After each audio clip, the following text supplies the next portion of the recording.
ابھی میں گزارش کروں گا جناب پروفیسر طاہر منصور سے کہ وہ تشریف لائیں اور ان کا ایک افسانہ ایسی کالج کے ہونہار ستون اور اردو ادب کی افسانوی دنیا کے عظیم ستون ہیں. ایک ادیب کو عظمت عطا کرنے میں اس کی تخلیقات کو بنیادی حیثیت حاصل ہوتی ہے. وہ خود تو دنیا سے چلے جاتے ہیں لیکن ان کی تحریریں انہیں ہمارے درمیان زندہ رکھتی ہیں. یہ عمل میرے لیے باعث صد افتخار ہے کہ مجھے ان کا ایک افسانہ آپ کی خدمت میں پیش کرنے کا اعزاز حاصل ہو رہا ہے. افسانے کا عنوان ہے سالگرہ. میرے بچے کی 5ویں سالگرہ تھی. ماں نے اسے نئے کپڑے پہنائے, دوستوں نے تحفے پیش کیے, دوسرے گھروں سے اور بھی بچے آئے. میرا بچہ دن بھر ان سے کھیلتا رہا, آم کھا کر اپنے کپڑے میلے کرتا رہا, جامن چیکو کے درختوں پر چڑھنے کی کوشش کرتا رہا, اور جب اس کے سارے دوست چلے گئے اور وہ بالکل تھک گیا تو سونے کے لیے میری گود میں آ گیا. بچے نے پوچھا, آج ماں نے ہمیں دن بھر پیار کیا, ایک بار بھی نہیں ڈانٹا, کیا بات ہے؟ میں نے کہا, آج تمہاری سالگرہ ہے. وہ بولا, تو پھر یہ سالگرہ ہر روز کیوں نہیں ہوتی؟ میں نے کہا, ہر روز کیسے ہوگی, تمہاری زندگی کا 5واں سال ہے. بچہ وہ کچھ سوچ رہا تھا, تھوڑی دیر بعد بولا, آج نیا سال ہے تو پھر میرا پچھلا سال کدھر گیا؟ سوال اتنا عجیب تھا کہ میں بالکل چکرا گیا. میں نے اپنی اور اپنے دوستوں کی اتنی سالگرہیں منائی لیکن کسی کو یہ خیال نہ آیا کہ پچھلا سال کہاں جاتا ہے. نئے سال کی خوشی میں پچھلے سال کی یاد کسے آتی ہے؟ نئے دوست کے ملنے پر کون پرانے دوستوں کو یاد کرتا ہے؟ یہ دنیا کا دستور ہے, لیکن بچوں کا دستور دوسرا ہے. اس لیے بچے نے پھر مجھ سے پوچھا, بتاؤ پچھلا سال کہاں گیا؟ میں نے کہا, میں کیا بتاتا اس 5 سال کے ننھے کو وقت کی گردش سمجھا تھا, اس لیے میں نے خود ہی اس سے پوچھ لیا, کیونکہ جب میں اپنے بچے کے کسی سوال کو خود نہ بتا سکوں تو اس سے ہی پوچھ لیا کرتا. تم خود بتاؤ ننھے, پچھلا سال کہاں گیا؟ ننھے کے چہرے پر مسکراہٹ آ گئی. وہ بہت دیر تک مسکراتا رہا. آپ ہی آپ. میں نے دیکھا اس کی پلکوں پر نیند جھکی ہوئی ہے, وہ کہیں بہت دور دیکھ رہا ہے. تھوڑی دیر کے بعد وہ مجھے سمجھاتے ہوئے بولا, دیکھو وہ جامن کا پیڑ ہے نا جو ناریل کے درخت کے پاس ہے. ہاں, وہ کوئی والا ناریل نہیں, آم کے پیڑ کے پاس جو ناریل کا درخت ہے. ہاں, بس اس جامن کے درخت کے اوپر چڑھتے جاؤ. ہاں, اوپر ہی اوپر اور اوپر. ہاں, اور اوپر جہاں آسمان ہے وہاں تک جامن کا پیڑ جاتا ہے. اچھا, ہاں, اس کے اوپر پچھلا سال رہتا ہے.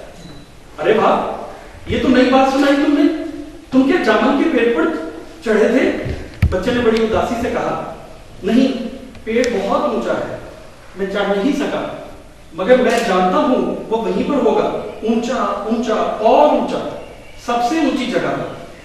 پھر بچے کی پلکیں جھک گئی اور وہ میری گود میں سو گیا اور میں اپنے سوئے ہوئے بچے کو اپنی گود میں لیے لیے سو گیا.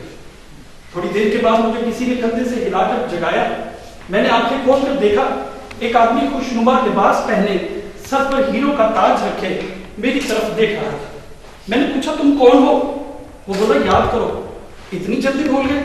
میں نے کہا, میں نے تم کو کہیں نہیں دیکھا بھائی. وہ بولا, میں تمہارا 4تھا سال ہوں. میں جلدی سے گھبرا کر اٹھ بیٹھا. اس سے میرا ہاتھ پکڑ لیا اور اس کے ہاتھ پکڑتے ہی مجھے ایسا محسوس ہوا جیسے میرے چاروں طرف گہرا جنگل ہے, چیڑ اور دیودار کے درخت ہوا کے جھونکوں سے سائیں سائیں کر رہے ہیں, اور میں ایک سبز اور پیلے رنگ والی تتری کا پیچھا کرتے ہوئے اپنے چھوٹے چھوٹے ہاتھ پاؤں ہلاتا ہوا تیزی سے ایک طرف بھاگ لگا. تتری موڑ پر سے کہیں غائب ہو گئی. میں موڑ سے گزر کر اس کی طرف بھاگا. اب تتری میرے بالکل قریب تھی. میں نے ہاتھ پھیلا کر جھپٹا مارا, مگر تتری آگے اڑتی چلی گئی اور ایک جھاڑی کے نیلے نیلے پھولوں پر ڈولنے لگی. پھر وہ اس کے پتوں میں چھپ گئی. اس کے پروں کا سبز رنگ پتوں میں مل گیا, مگر اس کی پیلی دھاریاں کیسے مجھ سے چھپتی. میں نے آہستہ سے ہولے ہولے گھٹنوں کے بل چل کر عین اس وقت جب تتری ایک نیلے پھول کو سونگھ رہی تھی اپنا رومال اس پر رکھ دیا اور پھر اسے قید کر کے مٹھی کے کھول میں رکھ. تتری کے پر ڈر کے مارے کانپنے لگے اور میں نے دیکھا کہ جنگل کے سارے درخت ایک دوسرے کے قریب ہوتے جا رہے ہیں, تنے سے تنے ملتے جا رہے ہیں, اور تنوں کے پیچھے خوفناک آنکھیں, سبز اور سیاہ سرخ رنگ کی آنکھیں چمک رہی ہیں اور میں ڈر کے مارے کانپ گیا۔ میں نے ادھر ادھر دیکھا اور اپنے چاروں طرف سیاہ جنگل پایا۔ اب مجھے معلوم ہوا کہ تتری کے پیچھے بھاگتے ہوئے چلا تو میں اپنے باغ سے تھا، لیکن بھاگتے بھاگتے جنگل میں آ گیا۔ میں نے چلا کر کہا ماں ماں۔ جنگل کے درختوں نے ہنس کے کہا ہا ہا ہا، ماں ماں ماں۔ میں نے اور بھی زور سے چلایا ہا ہا ہا ہا۔ جنگل کے درخت اور بھی زور سے ہنسنے لگے۔ چاہے تم کتنے بھی زور سے ہنسو، میں نے غصے میں درختوں سے کہا ہم خود اپنا راستہ ڈھونڈ لیں گے۔ لیکن درخت بالکل ایک دوسرے کے قریب آ گئے، تنے سے تنے لگ گئے، جھکی ہوئی ڈالیاں چھڑیاں بن گئیں اور راستہ تنگ سے تنگ اور چھوٹے سے چھوٹا ہو گیا۔ آخرکار ایک جگہ بنفشے کے پھولوں کی ایک بہت بڑی باڑ نظر آئی۔ یہاں آ کر راستہ بالکل بند ہو گیا۔ میں نے ادھر ادھر دیکھا، زمین سے آسمان تک بنفشے کے پھولوں کی دیوار تھی۔ ماں ماں۔ پھول زور زور سے کھلکھلا کر ہنسنے لگے۔ اتنے میں ایک بڑی خوبصورت پری آئی۔ اس کا لباس ایسا تھا جیسے بنفشے کے پھولوں سے تیار کیا گیا۔ اس کے دائیں ہاتھ میں نیلے پھولوں کی چھڑی تھی، جس کے سرے پر بنفشے کا ایک پھول تھا جو بالکل لال رنگ کے یاقوت کی طرح چمکتا تھا۔ اس نے آ کر میرے کندھے پر ہاتھ رکھ دیا اور بولی بچے تم کیوں رو رہے ہو؟ میں نے کہا میں ماں کے پاس جانا چاہتا ہوں۔ پری بولی تمہاری ماں کہاں ہے؟ وہ جنگل کے اس پار ہے۔ وہ بولی تو چلے چلو، تمہیں کون روکتا ہے؟ میں نے کہا ادھر دیوار ہے، ادھر درخت راستہ نہیں دیتے۔ اس نے میرے ہاتھ میں تتری کو دیکھ لیا۔ بولی یہ کیا ہے؟ میں نے کہا او ہو اسے مت چھوؤ، یہ میری تتری ہے، تم اسے لے کر کیا کرو گے؟ میں نے کہا میں اس کے پر اتار کر اپنی تصویروں والی کتاب میں رکھوں گا۔ وہ بولی پر اتارو گے تو یہ مر جائے گی، مر جائے۔ وہ بولی تو پھر اس کی ماں روئے گی۔ میں نے پوچھا اس کی ماں روئے گی؟ ہاں۔ میں نے پوچھا اس کی ماں کون ہے؟ پری تھوڑی دیر چپ رہنے کے بعد بولی میں اس کی ماں۔ میں دیر تک خاموش رہا۔ تتری کے پر بڑے خوبصورت تھے، میں نے اسے بڑی مشکل سے پکڑا تھا، لیکن پری کی نیلی آنکھوں میں آنسو تھے جیسے کبھی کبھی میری ماں کی آنکھوں میں ہوتے ہیں۔